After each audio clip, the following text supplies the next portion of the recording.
Bismillahirrahmanirrahim. Assalamualaikum warahmatullahi wabarakatuh. Alhamdulillahis samad alladzi lam yalid wa lam yulad wa lam yakul lahu kufuwan ahad. Wassalatu wassalamu ala Muhammad wa ala alihi wa ashabihi amma ba'd. Yang kami hormati Bapak Haji Dodi Rohiman selaku pengawas pembina, juga yang kami hormati Bapak Haji Adaris Mono selaku asesor, dan seluruh para pejabat di lingkungan Dinas Pendidikan Kota Bandung yang amat kami banggakan, kami hormati juga. Alhamdulillah, pada kesempatan kali ini kita ditakdirkan oleh Allah Subhanahu wa Ta'ala untuk bisa bertemu, bermuajahah, tapi tentunya dalam media yang lain melalui media video ini. Kehendak Allah Subhanahu wa Ta'ala pertemuan kita melalui video ini, dan mudah-mudahan keikhlasan kita untuk bertemu melalui video ini akan menghantarkan keridhaan Allah Subhanahu wa Ta'ala kepada kita, sehingga akan berimbas kepada kemudahan-kemudahan setiap urusan yang kita hadapi. Sesuai dengan keprofesian, bahwa kita berada dalam profesi sebagai pendidik, sebagai pengajar untuk mencerdaskan bangsa yang kita cintai, maka tentu kita ingat dengan firman Allah Subhanahu wa Ta'ala, Bismillahirrahmanirrahim, Iqra bismi rabbikal ladzi khalaq, khalaqal insana min 'alaq, Iqra wa rabbukal akram, alladzi 'allama bil qalam, 'allamal insana ma lam ya'lam.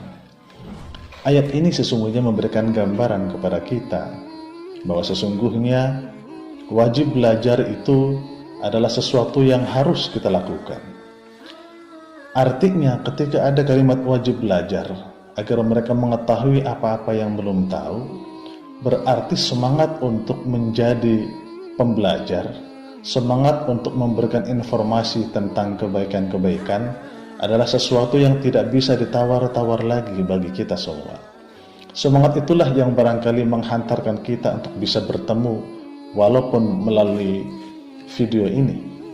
Dan tentunya kita pun teringat dengan hadis Rasulullah sallallahu alaihi wasallam, talabul ilmi faridatun ala kulli muslimin wa muslimatin.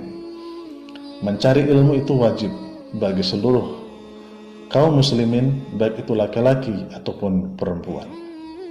Itulah barangkali yang mendasari semangat pertemuan kita dalam video ini, sehingga betul-betul Allah mudahkan kita semuanya dalam menjalankan tugas-tugas kita sebagai pendidik. Selanjutnya, perkenalkan, saya adalah Saifullah Abdul Muthalib. Saifullah Abdul Muthalib yang saat ini dipercaya oleh yayasan untuk menjadi kepala sekolah SMP Plus Baitur Rahman yang berlokasi di Jalan Profesor KHM Syadli Hasan nomor 44 Ujung Berung, Bandung. Bapak yang Allah muliakan, pada kesempatan kali ini saya akan menyampaikan beberapa histori atau sejarah berdirinya SMP Plus Baitur Rahman. Bagaimana sejarah berdirinya SMP Plus Baitur Rahman?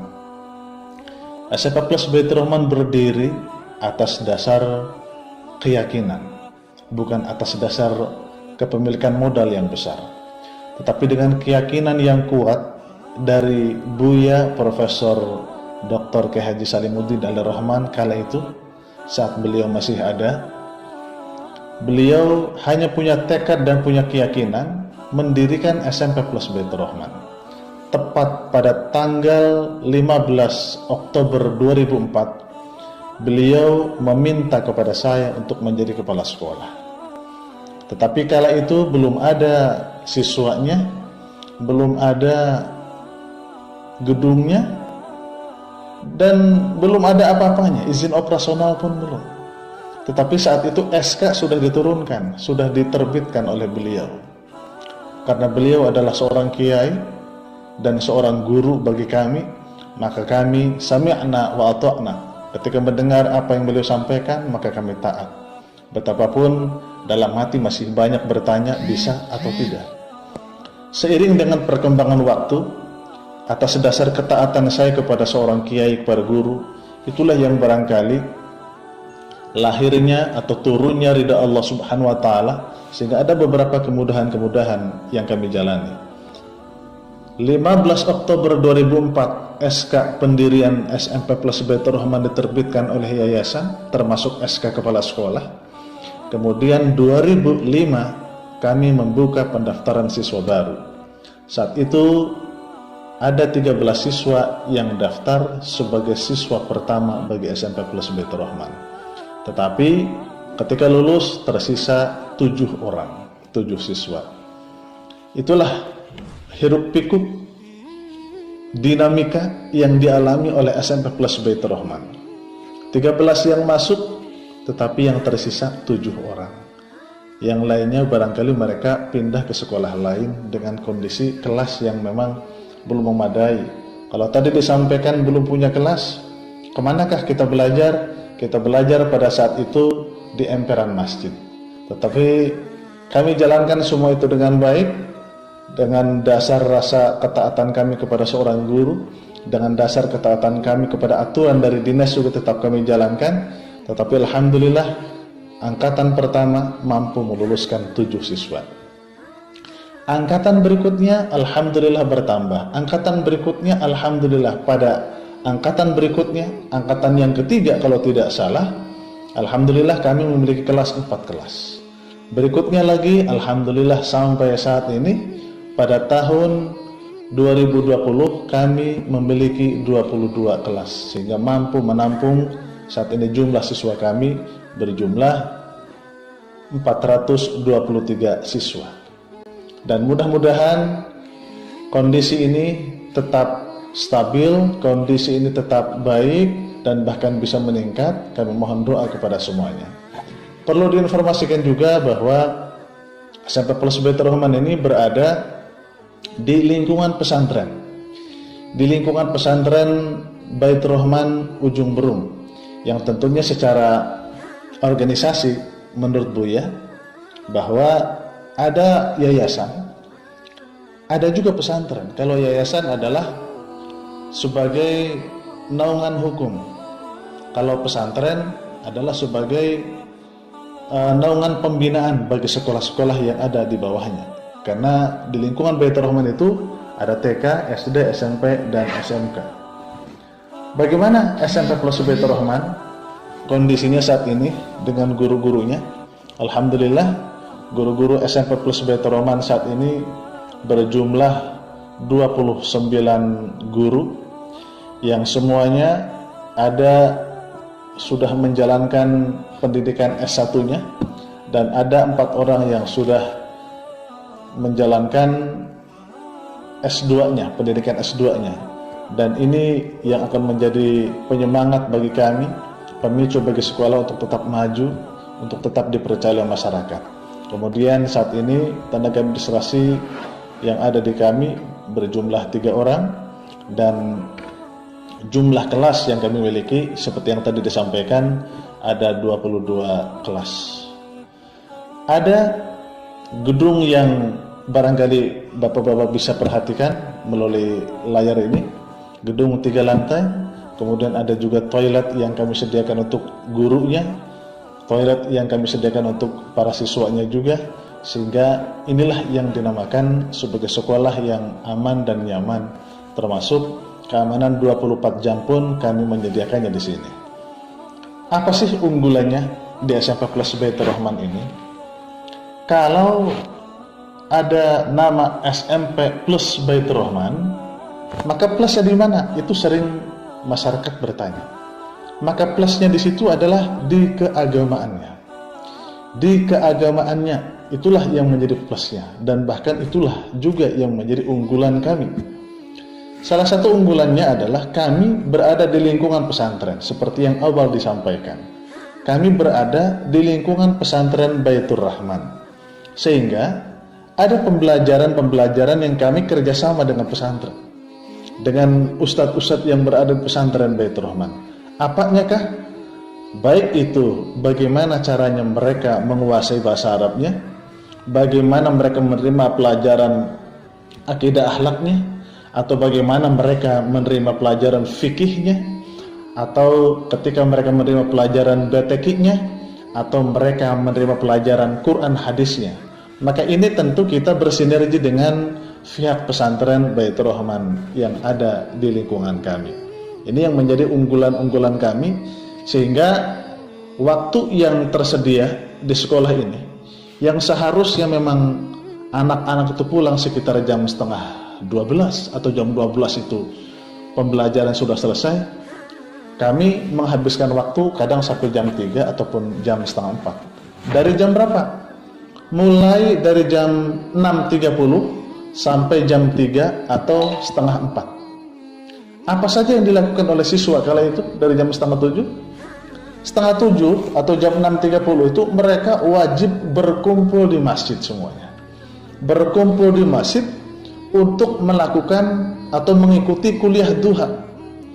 Kuliah duha menerima nasihat dari beberapa petugas yang kami sediakan, yang tentunya bergiliran. Kemudian mereka melaksanakan sholat duha semuanya di masjid, dan bahkan pada waktu-waktu tertentu kami berikan kesempatan kepada siswa yang sudah bersedia dan siap untuk tampil ke depan dalam rangka belajar untuk berpidato.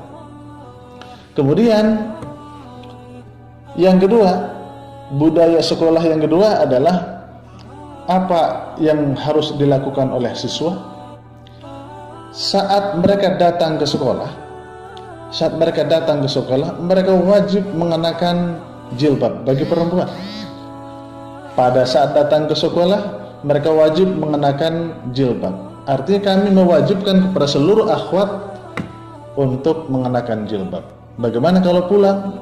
Kalau pulang barangkali sudah menjadi tugas orang tua, tetapi harapan kami ketika mereka terbiasa mengenakan jilbab di sekolah, mudah-mudahan akan berimbas kepada di luar sekolah.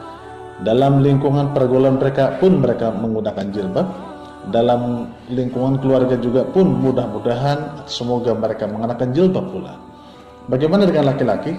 Laki-laki diwajibkan mengenakan celana panjang. Kalau baju boleh panjang, boleh pendek bagi laki-laki. Kalau perempuan jilbab dan pakai rok, laki-laki celana panjang dan baju bebas. Boleh panjang, boleh pendek untuk laki-laki dalam pengenaan bajunya. Kemudian setelah sholat duha jam 7:07, kemudian atau jam setengah 8 kurang lebih, mereka masuk kelas. Pada saat masuk kelas itu belum dimulai pembelajaran. Sebelum jam pelajaran inti dimulai, maka apa yang harus mereka lakukan? Mereka dibiasakan untuk membaca Asmaul Husna bersama. Dalam satu kelas bersama-sama membaca Asmaul Husna dipimpin oleh ketua kelasnya, semua kelas pada saat itu.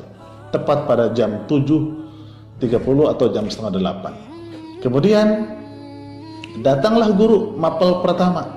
Baru kemudian mereka membimbing untuk tadarus Al-Quran. Semua mapel yang berada di jam pertama membimbing anak-anak untuk bertadarus Al-Quran sebelum pelajaran dimulai. Bagaimana tadarusnya? Dihanca. Kemarin dari ayat 1 sampai ayat 15, sekarang dari 16 sampai 25 dan begitu seterusnya. Sehingga ada capaian-capaian menghatamkan Al-Quran sebelum pembelajaran dimulai. Ini yang menjadi pembiasaan bagi kami, Asmaul Husna dan tadarus Al-Quran.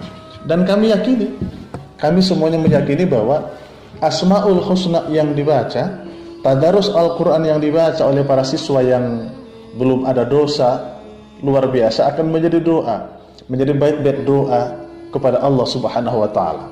Doa untuk apa? Bagi mereka menjadi anak-anak yang soleh, sukses, berkah dalam kehidupannya. Bagi sekolahnya adalah sekolah yang betul-betul dicurahkan keberkahan dari Allah Subhanahu wa Ta'ala. Dan bagi guru-gurunya juga akan terkena imbas daripada doa Asmaul Husna dan ayat-ayat suci Al-Quranul Karim tadi. Rizkinya menjadi barokah tentunya. Hal inilah yang menjadi sesuatu yang membanggakan bagi kami, sehingga itu selalu dilanjutkan, diteruskan, dan dibudayakan di lingkungan SMP plus Baitur Rahman. Kemudian bagaimana? Apakah semua itu dilakukan pada saat pandemi? Pada saat pandemi tentu kami melakukan juga, hanya tidak semaksimal seperti apa yang tadi digambarkan. Ada proses pembelajaran yang kami lakukan, yang oleh guru-guru lakukan melalui PJJ, pembelajaran jarak jauh. Tetapi budaya untuk membaca Al-Quran, budaya untuk membaca Asmaul Husna oleh guru-guru tetap diarahkan, agar ketika pembelajaran belum dimulai, mari kita membaca Asmaul Husna dulu. Dengan cara apa? Yang pertama, diinformasikan melalui WA. Yang kedua, bisa saja melalui video call WA video call, atau bahkan bisa juga dilaksanakan dengan cara Zoom meeting. Termasuk saya sendiri pernah mengikuti dalam Zoom meeting itu bagaimana proses pembelajaran dalam situasi pandemi saat ini. Dan tentu semua itu berjalan dengan baik, semua itu berjalan dengan lancar. Adakah kendala yang dialami dalam PJJ? Nampaknya ada. Bukan hanya sekedar ada, tetapi kendala itu nampaknya lebih besar dibanding sebelum PJJ. Semua pasti mengakui. Tetapi menjadi sebuah keyakinan bagi kami bahwa ketaatan kami kepada pemerintah, ketaatan kami kepada para ahli untuk melakukan pembelajaran PJJ adalah bagian daripada solusi, sehingga kami menikmati saja. Betapapun ada perbedaan perasaan bagi kami, ada bosan dan lain sebagainya bagi para siswa yang sering mengadu kepada kami, tetapi kami berupaya untuk mensupport mereka agar tetap stabil dalam mengikuti pembelajaran. Termasuk PTS dijalankan, termasuk PAS yang terakhir kemarin dijalankan juga melalui aplikasi EduBox tentunya. Kemudian dalam proses pembelajaran ini tentu ada hal-hal yang lain yang berbeda, karena mereka harus menggunakan HP, mereka harus menggunakan laptop, mereka juga harus menggunakan kuota. Apakah semuanya tercover? Kalau mengatakan semua tercover, tidak. Tetapi kalau mengatakan semuanya ikut pembelajaran, saya katakan ya. Di antara sekian banyak siswa kami, ada yang punya HP, punya laptop, ada juga yang tidak. Tetap ada juga yang punya laptop, punya HP, tapi tidak punya kuota. Ada juga tidak punya kuota, tidak punya laptop, dan tidak punya HP. Solusinya bagaimana? Ketika mereka punya HP, punya laptop, punya kuota, maka tentu tidak ada masalah. Tetapi ketika punya HP, punya laptop, tapi tidak punya kuota, maka tentu ada masalah. Terlebih lagi, tidak punya HP, tidak punya laptop, dan tidak punya kuota. Lebih lagi masalahnya. Solusi apakah itu yang diterapkan oleh SMP? Bagi mereka yang punya HP, punya laptop, tapi tidak punya kuota, maka tentu kami subsidi untuk membeli kuota bagi mereka. Selain memang kami mensubsidi membeli kuota untuk mereka, khusus bagi siswa-siswa yang tidak mampu, bagi siswa juga diberikan kuota tambahan dari pemerintah yang dikirim secara otomatis.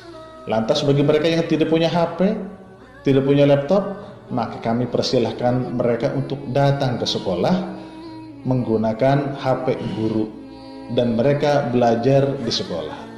Ada sekitar 3 siswa yang melakukan itu. 3 siswa yang datang ke kantor, niat mereka ingin belajar seperti rekan-rekan mereka yang belajar dari rumah, maka kami fasilitasi dengan laptop, kami fasilitasi dengan HP yang kami pinjamkan kepada siswa yang tidak punya HP. Itu tentang kondisi pandemi. Bagaimana sekolah menyambut pandemi ini terkait dengan sarana dan prasarana yang harus disediakan? Alhamdulillah saat ini pun bagian daripada anjuran dari pemerintah, termasuk para ahli, termasuk dari Dinas Pendidikan juga, bahwa dalam situasi dan kondisi pandemi ini, sekolah menyediakan beberapa wastafel atau pencuci tangan lengkap dengan sabunnya. Juga sekolah menyediakan hand sanitizer dan juga termasuk sekolah juga alhamdulillah saat ini sudah memiliki alat pengukur suhu. Apa itu namanya? Kurang paham juga. Alat pengukur suhu. Dan itu yang barangkali menjadi kesiapan kami untuk tetap melakukan yang terbaik. Lantas prestasi apa saja yang dimiliki oleh sekolah? Prestasi yang dimiliki oleh sekolah selama ini, futsal alhamdulillah pernah meraih juara 2 tingkat kota. Kemudian PBB juga pernah memperoleh juara 2 tingkat Jawa Barat yang dilaksanakan di UMAN 2. Kemudian termasuk pencaksilat yang terbaru sebelum pandemi sekali, itu pernah kita meraih juara 2 tingkat kota. Dan mudah-mudahan prestasi ini tetap kita jalankan, tetap kita raih, tetap kita ciptakan, tetap kita toreh, agar betul-betul menjadi hidup yang bermakna. Karena sesungguhnya nilai manusia itu ada dalam prestasinya. Itu sekedar gambaran umum tentang SMK Plus Baitur Rahman yang berada di lingkungan pesantren Baitur Rahman. Terima kasih, mohon maaf akhirul kalam. Assalamualaikum warahmatullahi wabarakatuh.